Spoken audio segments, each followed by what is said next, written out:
साधितात्मा स्वभावान, जिनने अपने आत्म स्वभाव को साध लिया है।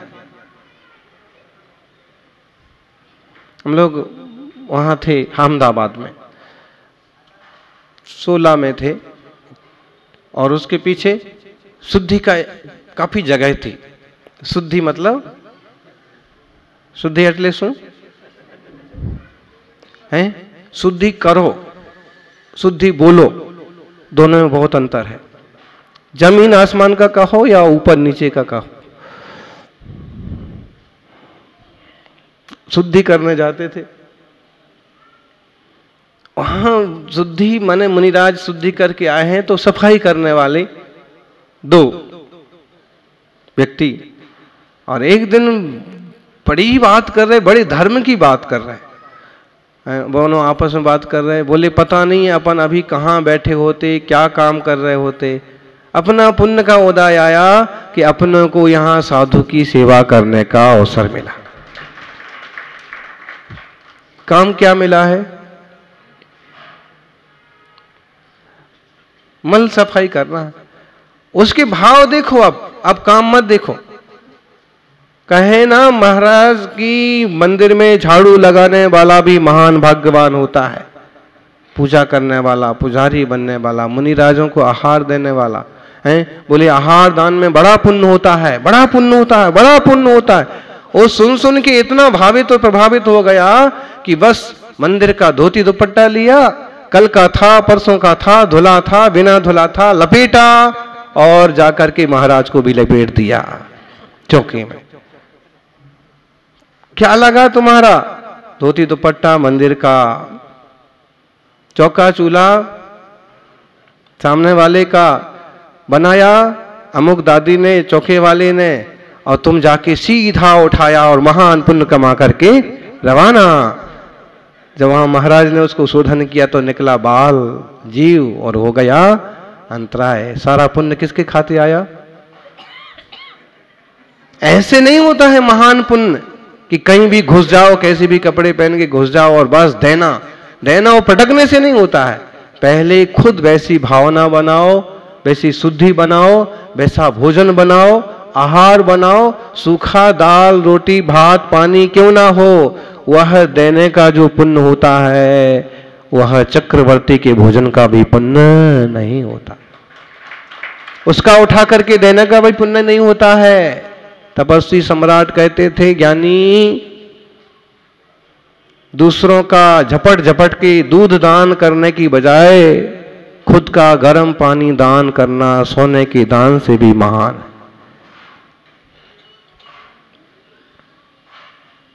चीना झपटी क्लेश करके और तो समझो बात।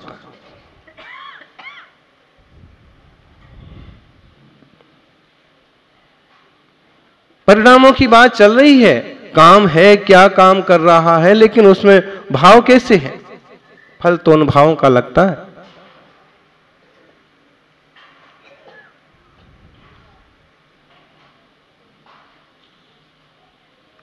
ज्ञानियों,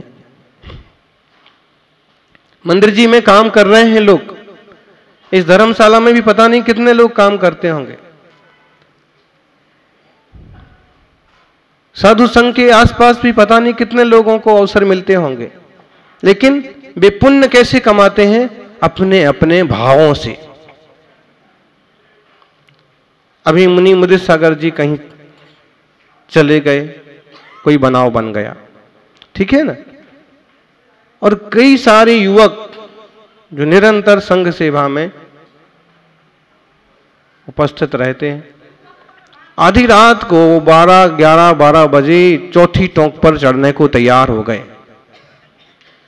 तब वहां के साधु ने कहा, क्यों भाई, कोई ना कोई लहर तो आएगी, भले मिले हीरे मोती ना मिले, भले हीरे मोती ना मिले, लेकिन सूरत तो धुल जाएगी, शकल तो धुल जाएगी। सिद्धों किनारे बैठा करो, साधु किनारे बैठा करो,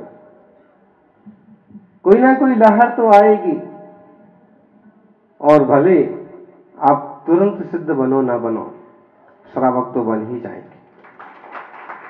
सिद्ध क्षेत्र में बैठा करो, यह वह सिद्ध क्षेत्र है जिस सिद्ध क्षेत्र की वर्णना आचार्य कुंद कुंद ने अपने निर्वाण कांड में की है, पूज्यपाद ने अपनी निर्वाण भक्ति में की है। पुराने आचार्य जिसके गीत गाते रहे, अट्ठा वयम युसुहो चंपाए बासु पूज्य जिन ना हो, उज्जंते नैमि जिनो पावाए निबुदो महावीरो। कैलाश पर्वत से अर्षा पर्वत से आदिनाथ स्वामी मोक्ष गए हैं, उनको नमस्कार हो। चंपापुर से वासुपूज्य भगवान मोक्ष गए हैं, उनको नमस्कार हो। उर्जयंत गिरी गिरनार जी जहां अपन सभी सौभाग्य से विराजे हैं, यहां से नैमिनाथ भगवान मोक्ष गए हैं, उनको बारंबार और अपने माई बाप परम पिता परमेश्वर भगवान महावीर स्वामी जिनके शासन काल में अपन सभी जी रहे हैं, ज्ञान गंगा का रस पी रहे हैं, ऐसे वे प्रभु पावापुर से मोक्ष गए। और बाकी भगवान कहां से मोक्ष गए? तपस्वी सम्राट गुरुवर के प्रवचन में अक्सर एक गाथा आती थी मंगलाचरण में, बी संतु जिन वरिंदा अमरासुर वंदिदा धुध कलेसा सम्मेदे गिरि सेहरे निब्बाण गया नमो तेसिम। ये आचार्य महावीर कीर्ति जी महाराज के मंगलाचरण की गाथा। हमारे गुरुओं को तीर्थ क्षेत्र सिद्ध क्षेत्र बहुत प्रिय रहे हैं। वहां गिरी मठ मंदिर बनाना है इसलिए नहीं, अपितु खुद को सिद्धों जैसे हो जाना है इसलिए। और इसलिए महावीर कीर्ति जैसे महान आचार्य ने तीर्थों पर ही चतुर्मास किए अक्सर कर, और गिरनार जी वह तीर्थ है जहां महावीर कीर्ति जी ने एक नहीं दो चतुर्मास किए। और उस समय जब यहां लोग गिनती के हुआ करते थे,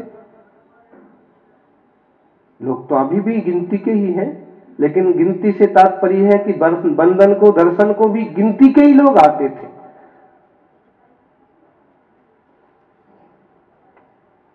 यह वह गिरनार जी है, उर्जयंत पर्वत है जहां नैमिनाथ मोक्ष पधारे। वह उर्जयंत गिरनार पर्वत है जहां कुंद कुंद स्वामी ने अंबिका के मुख से आदि दिगंबर उच्चारण करवा दिया। यह वह गिरनार है जहां धरसेन स्वामी ने श्रुत का अंश सुरक्षित करवाया। ये वह गिरनार है जहां पर राजुल ने स्त्री के लिए श्रेष्ठतम मार्ग का मार्गदर्शन किया। यह वह गिरनार है जहां ब्रह्म की शील की वह शिक्षा दी कि जिसे पति के रूप में माना स्वीकारा न मिले तो वही मार्ग वितरागता का मार्ग तुम भी अपनाओ जो पति अपनाए, स्वामी अपनाए। यह वह मार्ग है, वह तीर्थ है जहां आचार्य श्री महावीर कीर्ति महाराज का अनुसरण आचार्य श्री सन्मति सागर जी महाराज ने किया। पवित्र भूमि है, कण कण पवित्र है, 5 टोंक हैं, बहुत घना पहाड़ है, बहुत घना जंगल है, ऊंचा पहाड़ है, ऊंचे ऊंचे पर्वत हैं गिरनार के। मैं जाऊं रे दर्शन करने गिरनार के। कई सारे गीत रचे गए हैं नैमी राजुल पर। श्रावक पूछने लगे, महाराज जी ऐसे कैसे नैमी, शादी भी तो हुई नहीं, बातचीत भी हुई नहीं, और खास मिलना जुलना कुछ भी हुआ नहीं, और यूं छोड़ करके कैसे चले गए इतनी सुंदर राजुल को? क्योंकि उनके मन में वैराग्य का अंकुरण हुआ, वितरागता का भाव प्रकट हुआ, इसलिए सब पदार्थ उन्हें तुच्छ महसूस हुए। एक अपने आत्म वैभव के सामने सारा वैभव जब फीका मालूम पड़ने लगे तो समझो अब मोक्ष मार्ग का प्रारंभ हो रहा है। जब तक अपने आत्मा से, अपने मूल गुणों से, अपने गुणों से ज्यादा कीमत पदार्थों की मालूम पड़ती है, तब तक मोक्ष मार्ग का प्रारंभ भी हुआ नहीं, सम्यक दर्शन भी हुआ नहीं, ऐसा कहो तो भी ठीक। अयाचना एक गुण है, अहिंसा एक गुण है, अपरिग्रह एक गुण है, 28 मूल गुण है। तुम्हें मोक्ष मार्ग और मूल गुणों के प्रति समर्पण नहीं है तो प्रवृत्तियां मोक्ष मार्ग के प्रतिकूल भी होंगी, कैसी भी होंगी। और अगर सच्ची समझ है, आत्म स्वरूप की समझ है, तो मोक्ष मार्ग के अनुकूल ही प्रवृत्तियां होंगी।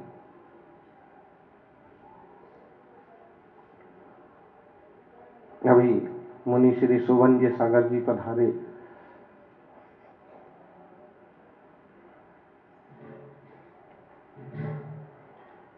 कोशिश करते हैं 28 गुणों का अच्छे से पालन हो।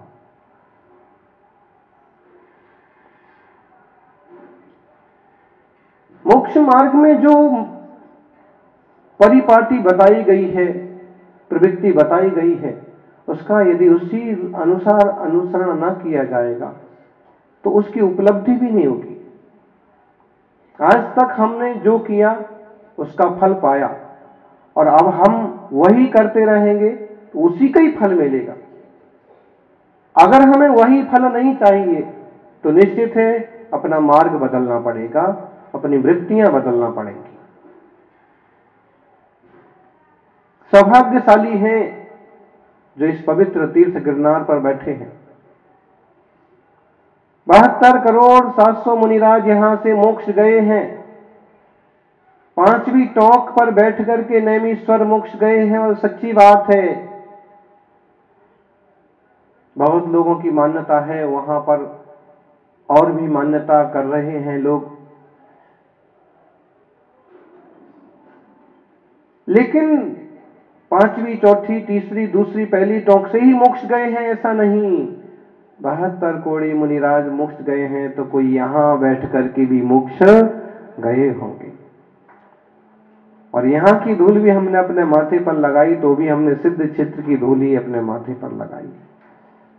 यहां बैठ करके सिद्धों की आराधना है। कराड़िया जी कहे, पहले निवेदन कर रहे थे, महाराज जी खमेरा में विधान कराना है, आशीर्वाद दो, आप पधारो, आपके सानिध्य में विधान होगा। हमने उनको कहा, ज्ञानी अपने अपने गांव में सानिध्य के लिए तो बहुत लोग लेके जाते हैं, लेकिन तुम कुछ ऐसा करो कि जहां संग हो वहां सानिध्य लो आकर के, तब जाकर के तुम्हारे विधान की भक्ति की महिमा और बढ़ेगी। और ऐसे श्रावक हैं कि सहज रूप से कहे गए वचनों को भी झेल लेते हैं, बिल्कुल। फिर उसके बाद कितने विघ्न अंतराय आए, फिर भी ये पक्का रहा कि महाराज जी जब गिरनार पहुंचेंगे तो महाराज जी के सानिध्य में ही, गिरनार जी में ही सिद्धों की आराधना, सिद्ध चक्र महामंडल विधान। अपने पहले भी बहुत लोगों ने ये आराधना की होगी, लेकिन आप लोगों के जीवन में लगातार 8-9 दिन तक सिद्ध क्षेत्र में बैठ करके सिद्धों के गुणगान गाने का ये पहला ही अवसर होगा। शिखर जी गए होंगे, 8-10 दिन रहे होंगे, वंदना की होगी, लेकिन इस ढंग से कि सामने पहाड़ है, पूरा सिद्ध क्षेत्र है, और यहां बैठ करके हम अर्घ चढ़ा रहे हैं। सिद्ध लोक में अनंत अनंत सिद्ध विराजे हैं, और हम सिद्ध चक्र के माध्यम से, बहुत प्रसिद्ध विधान है सिद्ध चक्र महामंडल विधान।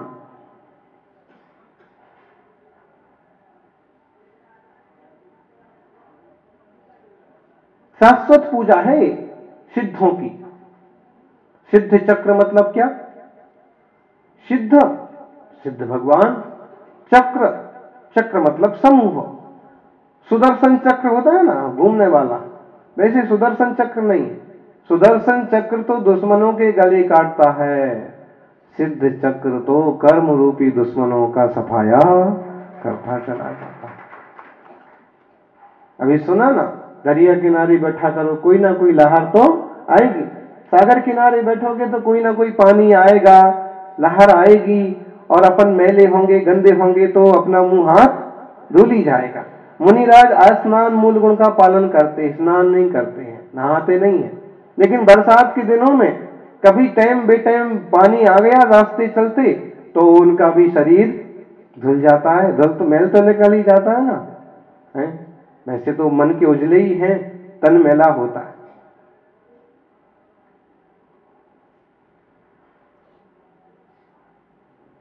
तन उजला बोलते ना, मन मैला तन उजला, ए बगुले की टेक, ये आते हैं तो कागा वाला, भीतर बाहर एक है? मन मैला तन उजला। आप लोगों को देखो तन कैसा उजला है, एकदम सुंदर, और उस पर तो अम्माएं पाउडर लगा करके आती हैं। हाँ, आहार के टाइम पर भी, और उस पर ओंठों पर भी और नया चिपकाने वाला कुछ आ गया, लिप गार्ड है।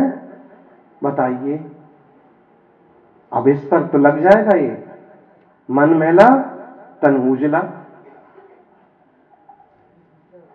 मन में तो क्या क्या भरा हुआ है, और तन को ऐसे एकदम सजा रखा है।